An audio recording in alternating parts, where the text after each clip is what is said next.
Hi, fourth grade. So your first math NTI assignment is on the topic of multiplication strategies for multi-digit numbers. And I kept the assignments pretty simple, probably really too easy for a lot of you. A lot of you really need to be working on 2-digit times 2-digit, and even beyond that. But I wanted to keep it simple so that you review and make sure you have this foundation. And for anybody who has forgotten, this is going to be a great review for you.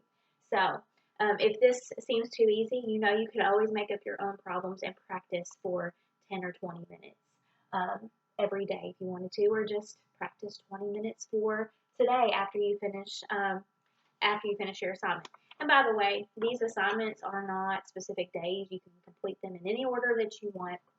So don't feel pigeonholed into doing going in order or having everything done on certain days. So multiplication strategies that we have been using in fourth grade for larger numbers are arrays and area models, and we're really bridging, and it's called bridges because we bridge from the previous grade up to the next grade. And so in third grade, you really learned about arrays with the dots, and if we had those with 4 rows of dots and 3 rows in each, or 3 dots in each row. And there is our basic array of 4 times 3. And then we figure out what 4 times 3 either by skip counting by 3s, or skip counting by 4s, or looking at this as 6 plus 6 is 12. Lots of ways to figure out what 4 times 3 is. But in fourth grade, we began using these area pieces and the linear pieces to start drawing area models, okay? And at the beginning of the year, we model pieces here so that we could still see the individual units. And so I taped the very first problem up here, which is 4 times 13, and it's actually the worksheet example on fill this frame. That was called fill the frame. So 4 times 13.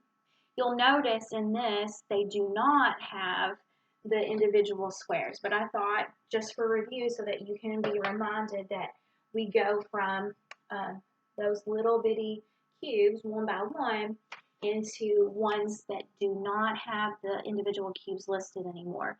And we become better at that by learning our multiplication facts and understanding what it means to multiply by tens, hundreds, and multiples of those. Okay? So 4 times 13, I'm going to label this array that I have here. And remember, this is just a linear piece to help us get the dimensions right. Okay? So right here, I have a length of 10. And then I have the individual little units, linear units here. And each one of those are worth 1, and I have 3 of them going across.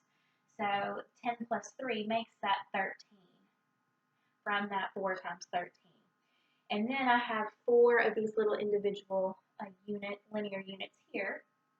And so we have 4 rows, and in each row we have 13. So we have 4 groups of 13. And so we can now use this array and start thinking about it like an area model instead.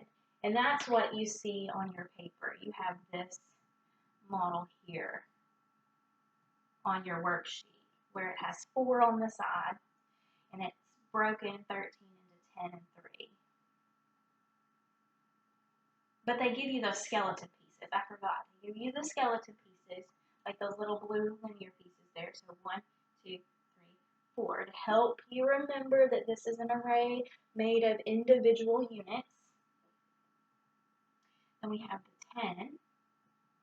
And then we have the 3, 2, 3. So we have 4 groups of 10 and 4 groups of 3. And then the arrays in the area model really show us the distributive property of multiplication, how you can break apart factors like 13 into 10 plus 3 and find partial products. So we're now going to find the partial products for 4 times 10. So if we have 4 times 10, 10, 20, 30, 40. Whoops. Pieces are falling. So we have 10 times 4, or 4 times 10 inside of there, which is 40. And then we have 4 times 3, and so we have 4 groups of 3, 3, 6, 9, 12, or 4 times 3 equals 12. And then what do we do with those two partial products? Remember, partial products. Partial just means part, so we don't have the whole product yet. We have part of it and part of it. And what do we do with both parts? We're going to add them together because remember we broke them apart up here. We're right there. And so now we need to piece them back together. So now we're going to have 40 plus 12 equals 52. And so the area of this rectangle is 52 square units. And we can use that measurement, that relationship with geometry and the area of a rectangle to help us find multiplication facts for 4 times 13 and other facts. Let me see what you have to do here. Yeah. So make sure that when you're doing this that you are labeling the array. So label the dimensions on the side and across the top. And then make sure you break it into the rectangle, into the partial products, partial areas there, okay? And then over here, you're going to have your addition equation and then your multiplication equation. So we found 4 times 13 equals 52. Now, that page is pretty self-explanatory. When you get to the back side, this is where you have to relate it to story problems, okay? So you have 2 story problems that you have to complete, okay? So think about what kind of array or area model you would draw for that. And if you need base 10 paper, I did include some base 10 paper, I think, in your folder. I hope I did. I remember stuffing either the 5th grades or the 4th grades, but I'm pretty sure I stuffed some base 10 paper for you. Let me see if I have some over here to show you.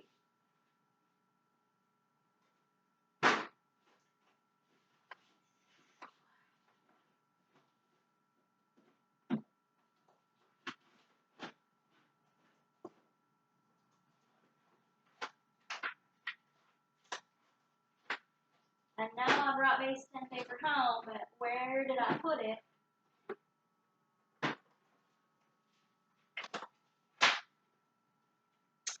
I can't remember exactly where I put it. Let me see if I have any in this binder. You guys remember what base 10 paper looks like, hopefully. Can't believe it. It must be downstairs. I had to move my stuff. Let's see, that put it in the 5th grade. Oh no. Well, anyway, we have base 10 paper, and I think I put a copy of base 10 paper in your yellow NTI folder, hopefully. If not, do the best you can. I'll try to remember to show you a picture of base 10 paper in the comments section. But anyway, so make sure you do RDW on the story problem side, okay? And it's just 2-digit times 1-digit again. If you find all of this super simple, then you really need to do the challenge problem at the bottom. Now, it's not mandatory. I never make you do the challenge for a grade, but if you breeze through this, please try the challenge because I want you to grow. I don't want you to plateau, okay? Now, if you chose designing a zoo enclosure for the review of multiplication strategies, this is a great way to review that, okay? Make sure that you are labeling everything and you're drawing 2 possible enclosures for your zoo animals, okay?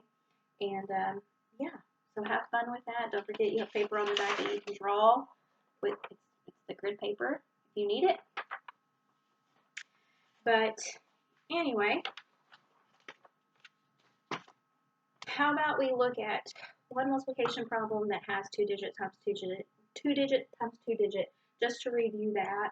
And if you're up for the challenge, make up some problems for yourself, right? You've got lots of time to explore those things. So let's say we want to multiply 23 times 37. That'll be a good one. 23 times 37. We could draw out the individual pieces, or if we were at school, you could get out the individual pieces. But let's just draw our skeleton for this array, okay? So I have 23 rows, so I'm going to build a 10, and 3 ones. Okay, you guys can see that. So I have 20, and I have 3, and then I have 37. 10, 20, 3, 4, 5, 6, 7. Plus 7. Now here's the cool thing. I'm going to build my rectangle now.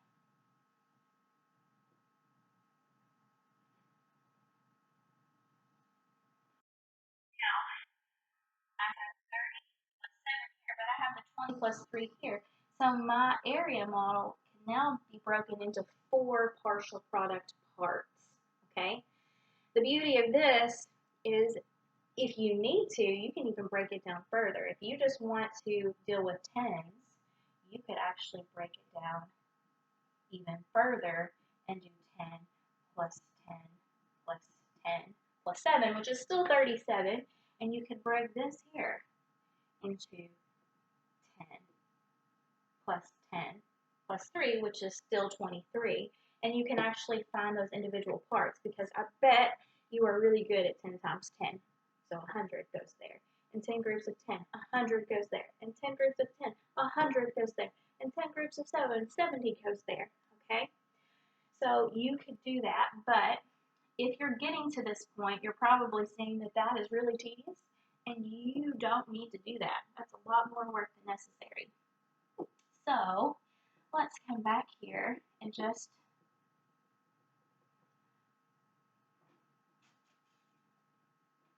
all the parts I want. All right, let's go back to 30 plus 7. And 20 plus 3. So if I have 20 groups of 30, okay, 20 groups of 30, that's like 2 times 3, which is 6, but then I'm multiplying times 10 because 30 is 3 times 10, and 20 is 2 times 10, and so I'm really multiplying 2 times 3 times 10 times 10. By the way, that's called the associative property of multiplication when I can switch around how I multiply factors. Like, these are all factors of 20 and 30, and so then I can break them apart, and then I can multiply them in any order that I want to my advantage. So 2 times 3 is that 6, and 6 times 10 times 10, then I can think 10 times 10 is 100, and then multiply by 6, and I get that 600. So that's where we're really trying to get you to be ready for 5th grade, is that you can understand those relationships with multiplying 2-digit numbers, okay? So basically, hopefully you get to the point where you see 20 times 30 and you just automatically think 2 times 3 is 6, and then we have 2 powers of 10, which is 100. So 20 groups of 30 is 600. And then we come here, we have 3 groups of 30. That's like having these going across here 3 times. And then we have 3 groups of those, right? So what's 3 times 3? It's 9, but 30 is made of 3 times 10, so then we have to multiply 9 times 10, which is 90. So 3 times 30 is 90. And then we come over here and we have 20 times 7. 20 groups of 7. Okay? So we think of it as 2 times 7 is 14, but 20 is a multiple of 10, so then we have to multiply 14 times 10 and get 140. And then last but not least, we have 3 groups of 7. These are not multiples of 10, so it is just the array of 3 groups of 7. 3 times 7 is 21. And then what we do with all of these partial products, since we broke them apart, the factors earlier, now we're going to add those partial products together. 600 plus 140 plus 90, I'm probably going out of view there, almost, plus 21 equals 9, 13, 14, 15, yep, 6, 7, 8, 851 is my answer for 23 times 37. 851. So if you find that that multiplication was a breeze, that either the zoo enclosure, task-based learning, or your worksheet was way simple for you to do, I encourage you to at least practice a few problems like this, and maybe over the course of the next 4 weeks, maybe practice 4 or 5 problems a week, just to make sure you keep that skill fresh in your mind and be ready for 5th grade. So, very cool. If you have any questions about arrays, area models, using this or filling in the labels and things like that, please text me or message me or call me or something. The best way to get in touch with me is through Facebook Messenger, text message, our Facebook group page, or even Seesaw is a good place to go. So good luck and enjoy the nice weather outside today. Talk to you later, 4th grade.